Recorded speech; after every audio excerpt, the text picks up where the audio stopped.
Hello friends. मेरा नाम प्रकाश आहूजा है और मैं एक क्वालिफाइड चार्टर्ड अकाउंटेंट हूँ। मेरे पास 11 साल से ज़्यादा का एक्सपीरियंस है as a qualified chartered accountant. और मैं जीएसटी पे तब से काम कर रहा हूँ जब से जीएसटी इंट्रोड्यूस किया गया वे बैक इन 2017।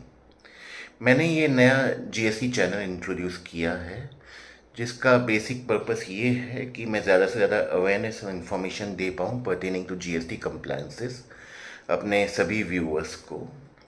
एंड कहते हैं कि नॉलेज इन्फॉर्मेशन एक ऐसी चीज़ होती है जो बांटने से बढ़ती है। सो बेसिकली वही मेरा प्राइम पर्पस होगा ये चैनल में।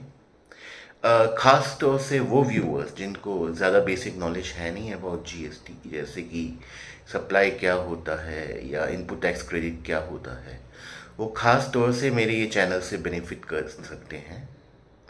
एंड अगर आप मुझसे डायरेक्टली कनेक्ट करना चाहते हैं, आप मुझसे रीच आउट करना चाहते हैं, तो मैंने अपने कॉन्टैक्ट डिटेल्स अपने प्रोफाइल बायो में दिए हैं, आप वहाँ पे जाके मुझे रीच आउट कर सकते हैं।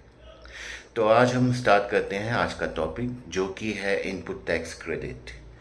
सो क्या होता है बेसिकली इनपुट टैक्स क्रेडिट? आसान भाषा में कहा जाए तो मेरा सप्लायर जो भी मुझे गुड्स प्रोवाइड कर रहा है या सर्विसेज प्रोवाइड कर रहा है, उसके लिए उसने जो मुझे इनवॉइस दिया है, वो इनवॉइस पे वो जो मुझे जीएसटी चार्ज कर रहा है, बेसिकली वो हो जाता है मेरा इनपुट टैक्स क्रेडिट। इसके अलावा ऐसे कई सिनेरियोस होते हैं जहाँ पे सप्लाई की लायबिलिटी नहीं बनती है जीएसटी पे करने की।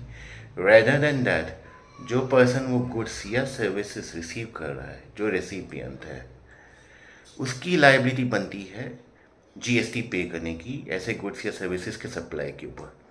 एक एग्जांपल हो गया जैसे कि मैंने अगर गुड्स इंपोर्ट किए हैं, और दूसरा सिनेरियो जो सेक्शन में डिफाइन है, जीएसटी लॉ में डिफाइंड है कि रिवर्स चार्ज मैकेनिज्म जहाँ पे एप्लीकेबल है पर्टिकुलर गुड्स एंड सर्विसेज को या पर्टिकुलर स्पेसिफाइड पर्सन्स को, जहाँ पे रिवर्स चार्ज मैकेनिज्म एप्लीकेबल है, तो वो सिनेरियो में भी जो पर्सन रिसीव कर रहा है गुड्स या सर्विसेज उसकी लायबिलिटी बन जाती है जीएसटी पे करने की।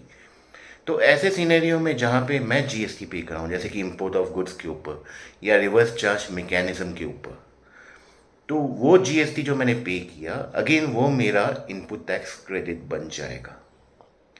बट अगर मैंने कंपोजिशन लेवी के अंदर सप्लायर को अगर कुछ भी जीएसटी पे किया है, तो आइडियली वो जीएसटी का मुझे इनपुट टैक्स क्रेडिट नहीं मिल पाएगा।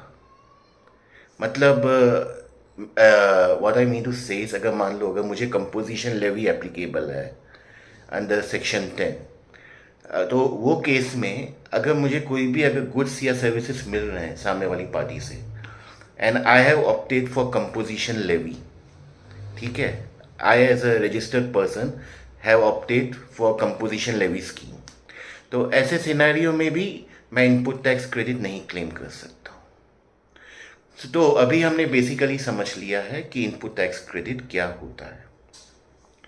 सो अभी हम आगे का टॉपिक समझ लेते हैं कि इनपुट टैक्स क्रेडिट क्यों ज़रूरी है। So basically input tax credit इसलिए ज़रूरी होता है कि अगर मान लीजिए अगर मेरा कुछ भी जीएसटी लायबिलिटी है जो मैं सामने वाले पर्सन को पे कर रहा हूँ, गवर्नमेंट को पे कर रहा हूँ, सॉरी, जो मैं गवर्नमेंट को पे कर रहा हूँ जीएसटी लायबिलिटी, तो उसके अगेंस्ट जो भी मेरा इनपुट टैक्स क्रेडिट होता है मैं उसे एडजस्ट कर सकता हूँ, और जो बैलेंस अमाउंट होगा बेसिकली वो मुझे बैलेंस अमाउंट ही है जो है वही मुझे पे करना है to the government after adjusting input tax credit. जो बाकी जो मेरी जीएसटी लायबिलिटी बनती है वही मुझे गवर्नमेंट को पे करनी है। तो इसलिए इनपुट टैक्स क्रेडिट इम्पोर्टेंस रखता है। इसके अलावा हमें ये भी समझना है कि कुछ कंडीशंस होती है जो हमें मीट करनी पड़ती है ताकि हम लोग इनपुट टैक्स क्रेडिट को अवेल कर सकें या क्लेम कर सकें। ऐसे हमारी लीगल भाषा में बोला जाए तो हम उसे अवेल कर सकें या यूटिलाइज कर सकें।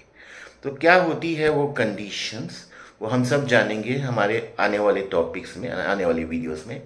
तब तक के लिए आप प्लीज़ मेरा ये वीडियो शेयर कर लीजिए, सब्सक्राइब कर लीजिए एंड लाइक कर लीजिए ताकि आप मेरे वीडियोस देख पाएँ सबसे पहले। Thank you.